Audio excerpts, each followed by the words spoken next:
Welcome to the Rim Break Rodeo. We hope this video helps. In this video, I will show how to make custard pudding step by step. Gather 2 cups milk, 4 eggs, 1 cup sugar, vanilla, and ramekins, and preheat the oven.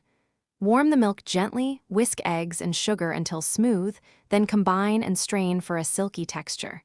Pour into ramekins, place in a water bath, and bake until just set. I'll guide you through timing and texture tips so it turns out perfect. Start by warming milk to just below simmering and slowly temper it into whisked eggs and sugar to avoid scrambling. Strain the mixture to remove any lumps for a super smooth custard. Pour into ramekins, cover loosely, and bake in a water bath so heat distributes evenly and edges don't overcook.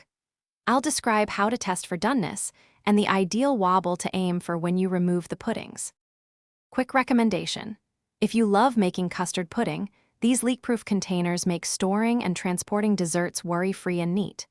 They seal tight so your chilled puddings won't spill, and they stack well in the fridge, which saves space after you batch make servings for the week.